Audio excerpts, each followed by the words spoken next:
വെറുതെ ഇരുന്നവളുടെ മൂട്ടിൽ തീയിട്ടിട്ട് കാത് കുത്താന്ന് പറഞ്ഞ് വലിച്ചുകൊണ്ട് പോകുന്ന പോക്കാണ് ഞാൻ. അങ്ങനെ കടയിലെത്തി കഴിഞ്ഞപ്പോഴത്തേന് ഞങ്ങൾ രണ്ടുപേരും കൂടെ വെറുതെ ചെവിയൊക്കെ നോക്കി കേട്ടോ. ഞാൻ ഒരെണ്ണം കത്തിയതിന്റെ ക്ഷീണം എനിക്ക് ഇതുവരെ മാറിയിട്ടില്ല. ഓരോരുത്തരുടെ വേദന പലതായിരിക്കും. അത് പിന്നെ എനിക്ക് എല്ലാം വേണം, പക്ഷെ വേദന സഹിക്കാൻ വയ്യ. ആ കൂട്ടത്തിലാണ് ഞാൻ. കൊല്ലാൻ കൊണ്ടുവന്ന മാടിന് കുറച്ച് വെള്ളം കൊടുക്കുന്ന കൂട്ട് അവിടെ ഇരുന്ന സ്വർണ്ണങ്ങൾ മൊത്തം ഞാനൊന്ന് എടുത്തിട്ട് നോക്കി. പക്ഷെ ആ ഒരു സമയം കൊണ്ട് തന്നെ എന്റെ മനസ്സ് മാറിയിട്ടുണ്ടായിരുന്നു. ഞാൻ ചെവി കുത്തുന്നില്ലെന്ന തീരുമാനത്തിലെത്തി. ഇവള് ഈ തൃശൂലം വാങ്ങിച്ചിട്ട് ഇതാ കുത്തി കയറ്റി.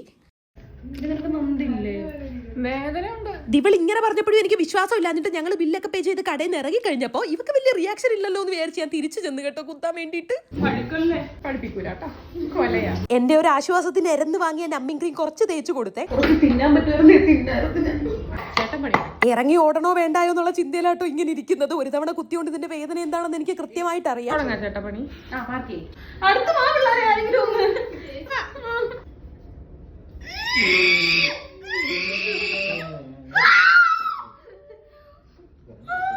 എന്റെ അലർച്ച കൊണ്ടാണോ എന്നറിയത്തില്ല, ചേട്ടന്റെ കൈ വിറച്ചു. അങ്ങനെ പകുതി കുത്തി നിർത്തിയേക്കുമായിരുന്നു കേട്ടോ. കാത് സെറ്റാണ്ടത് വന്നിട്ടുണ്ട് കേട്ടോ, ഒന്നുമില്ല.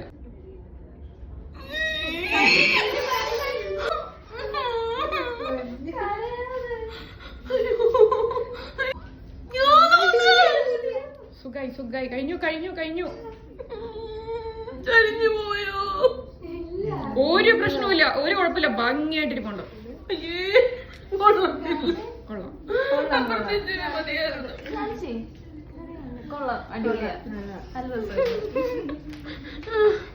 വെള്ളം തരൂ.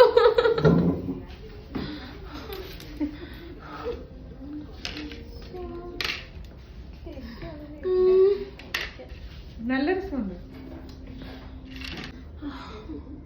പഴുത്ത അറിയാൻ കേട്ടോ, ഇത് പഴുത്തില്ല വീഡിയോ കൂടെ. അത് ഞാൻ വീഡിയോയില് പറയാം.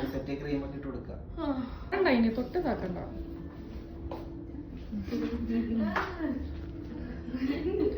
ആ കണ്ണ് കിടക്കുന്നു.